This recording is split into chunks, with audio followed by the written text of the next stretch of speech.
The Cincinnati Bengals are heading to Cleveland to take on the Browns as 3-point favorites in a matchup where we are missing superstar Jamar Chase. This is Showdown coverage brought to you by sharpfootballanalysis.com. I'm your host, Adam Wilde, and we'll jump right into the slate. So we are going to have a couple issues this week that we're going to have to fight through. Joe Mixon and T. Higgins are way too underpriced, and that means their ownership is going to be through the roof. I mean, people are already going to want to start to stack Cincinnati, so it's going to be doubly difficult to try to stack Cincinnati and I guess try to leverage either Joe Mixon or T. Higgins. But we'll start with the top, Joe Burrow. He's the best projection of the slate.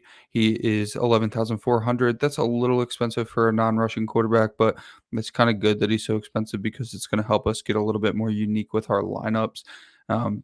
We don't want to spend. I mean, you see right there, 26 points per game. That's phenomenal. But he's really on a tear recently. The Cincinnati Bengals have really been clicking offensively of late, but a lot of that had to do with Jamar Chase, who's now injured for either a week or 4 or whatever. We don't really have a definitive answer. We just know he's not going on IR, but Joe Mixon didn't go on IR last year, and he missed a lot of the season too.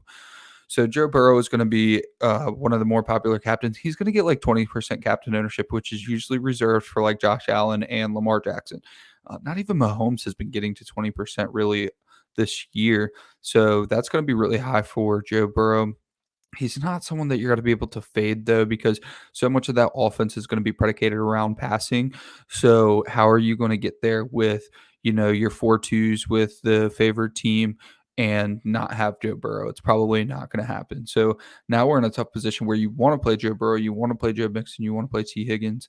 You can afford all three of them, but what are you going to do with the last 3 roster spots? So that brings us to Nick Chubb. He fits in really well with those guys. And if you play Nick Chubb, you're going to have to fade either Mixon or T. Higgins. So it's really nice to just kind of give yourself a consolation prize like, hey, I can play Nick Chubb at 10,400, knowing that takes away one of the premier players from the Cincinnati stacks. It's going to be really chalky, and it also is going to fit the game script that I'm going for. Let's say that Cleveland at home actually leads for a portion of this game, even gets up a touchdown or 2, which could happen in these divisional matchups, and you have Joe Burrow slinging the rock even more, trying to keep up.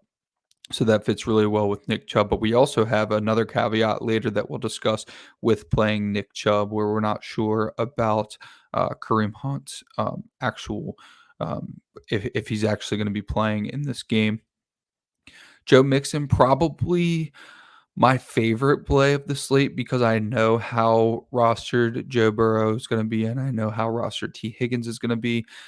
Joe Mixon's also way too cheap, but in a different way. So T. Higgins is 8,000, but he would be like Jamar Chase 11,000 if if they played or if they made this slate as if Jamar Chase would be out. So T. Higgins at 8,000 is just way too underpriced. He's going to be in every single optimizer. Well, Joe Mixon's not exactly that way. 9,400 is a little low for him. He should be like right up there with Nick Chubb. I would say he should be 10,000. So he's only 600 underpriced, and people aren't going to be as likely to play Joe Mixon because they're trying to get 1, 2, 3 pass catchers with their Joe Burrow captain. So Joe Mixon at 9,400, you could even go without Joe Burrow if you play Joe Mixon and get really crazy with your lineup, and that's going to provide a ton of leverage.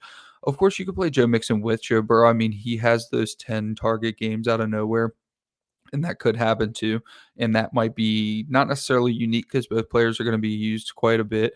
But if you stacked Joe Burrow and Joe Mixon, let's say Joe Mixon's at captain, Joe Burrow's in the flex, and then your other 2 Cleveland player or Cincinnati players are like kicker and defense or something like that. That's going to go really well if Joe Mixon catches a touchdown, right? So Joe Mixon rushes one in, catches one. You've got Joe Burrow, McPherson in the Cincinnati defense. You're looking great at that point. So Jacoby Brissett's not going to project very well. 9,200 is a little expensive for him as well. I guess that's around the range that we've seen, like our Cooper Rushes and guys in that tier. So it kind of makes sense. I mean, Jacoby Brissett has been fine, but when Cleveland wins, they're winning with Nick Chubb, and it's not really Jacoby Brissett. So even in games where it's negative game script, you're still probably going to see a heavy dosage of Nick Chubb and usually Kareem Hunt. So it's just going to be really tough, even at home and down as 3-point dogs. You usually want to go with Brissett. It certainly would be unique to play Brissett, but we're not going to get a situation here like we had with Andy Dalton. Andy Dalton was like 20% owned slate wide, and then he was only 2% owned at captain, and he crushed 4 touchdowns, 300 yards, even maybe close to 400 yards. And like, okay, is Jacoby Brissett as good, better than Andy Dalton? Probably, but that was like 99th percentile of the 99th percentile. So one, the field learned their lesson from that, including myself. I mean, if I see a starting quarterback at less than 20 or less than 30%, I'm probably going to play him.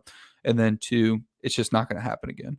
So Brissett's fine, definitely not omitting him, but he's not a priority either. It's just more like if it fits. This game, I guess, could go over. I forgot to mention it's a 45-point over under, so that's already pretty reasonable. Amari Cooper is going to be my favorite receiver. I guess I passed over T. Higgins, but we've talked about him so much already. Incredible play, incredible player, wide receiver one for a lot of teams in the NFL, like 2/3 of the league. He's probably the wide receiver one on their team. He just so happens to be playing behind whatever Jamar Chase.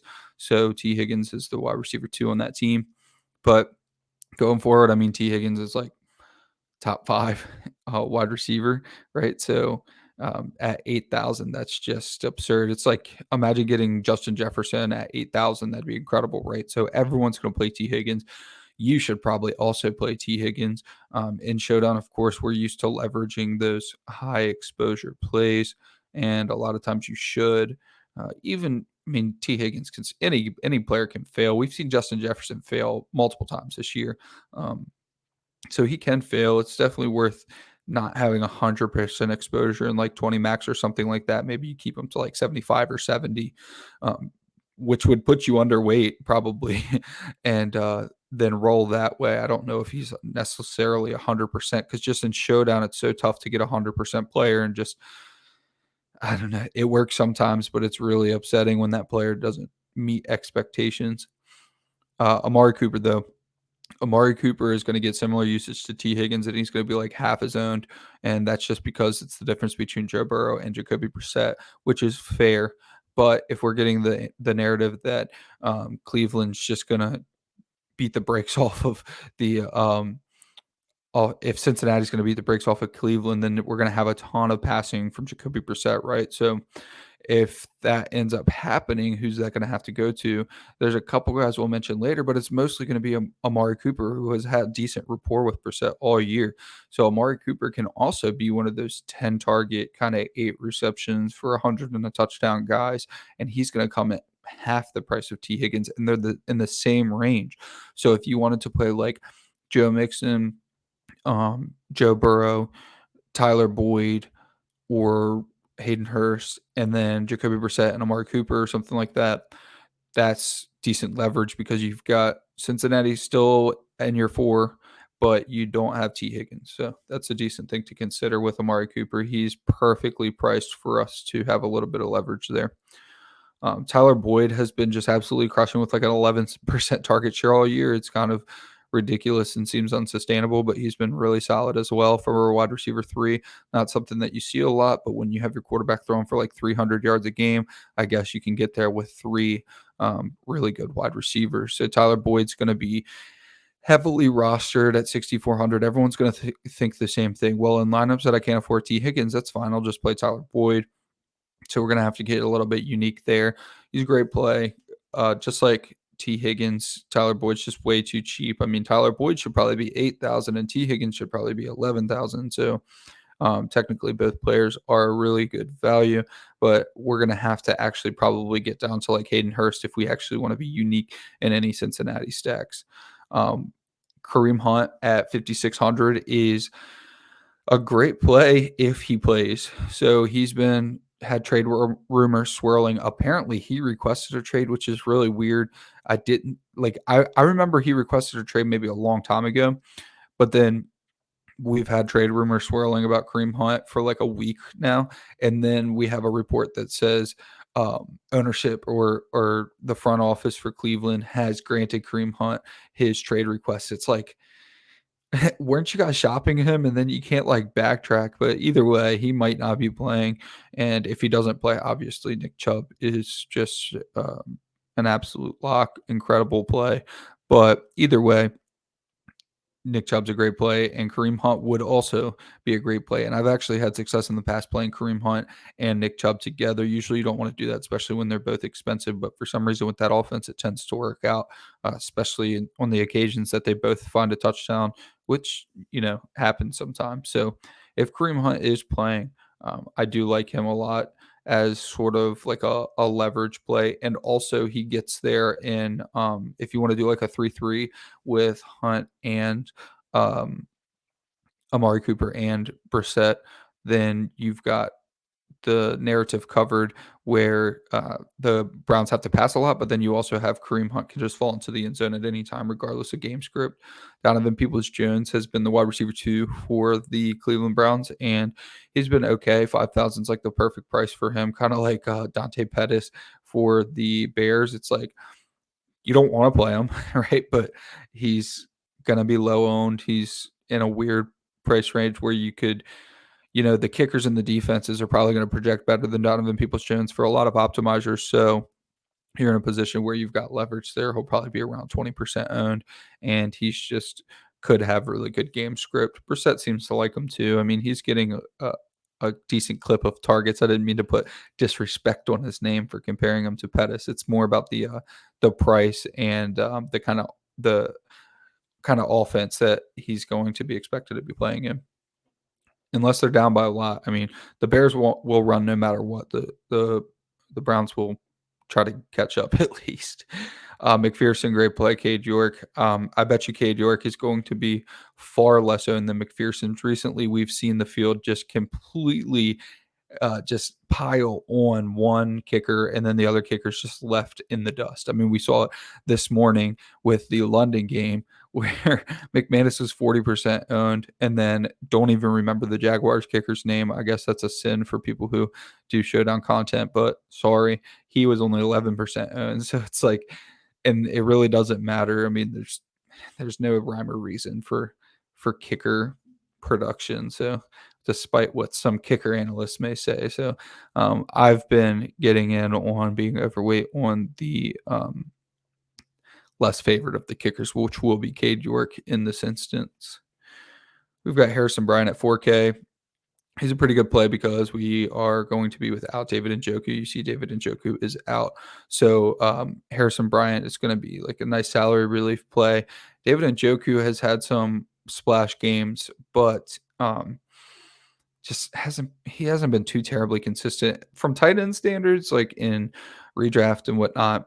Sure, David Njoku has far surpassed expectations, but in showdown and things like that, you kind of still need sort of like a spike game. But Harrison Bryant is a phenomenal pass catcher in his own right, so I think he'll step in. And if you were going to play David Njoku, just play Harrison Bryant. He's going to do exactly what Njoku would have done. It's interesting that the Browns are 3,800. They should probably be a little bit higher because Joe Burrow is going to take a lot of sacks. Joe Burrow can still throw picks too. He's been playing lights out, but that doesn't mean that he's not slinging the ball at a very high rate. We don't have a lot of punt plays that I love on the slate. We do have to find Samaje Perine. He's always someone that people like to play. Okay, so Samaje Perine, 4,800. I don't know why we always get like 17% Samaje Perine at a ridiculous price, but people are just, I don't know. He'll catch. I mean, he can catch some passes every once in a while, but recently Joe Mixon has been utilized in the passing game too. He hasn't been in recent years. So people love to play Samaje Perine. I don't even know as a leverage play.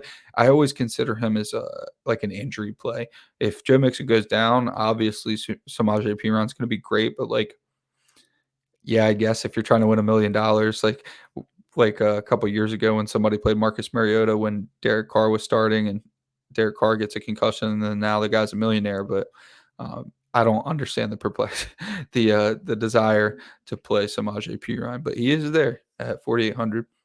Let's build a couple lineups before we get out of here. I just want to see how this 4-2 that I'm talking about fits. You're probably not going to want to go Joe Burrow at captain because it's going to be a little bit pricey. So what we're going to try to do is go Joe Mixon at captain for a little bit of salary relief. Then we're going to go Joe Burrow. And then I talked about getting McPherson in there and the Bengals in there, and see what you've got left. So 7,800 for each. You could go Nick Chubb here. What do we have? 5,300 here.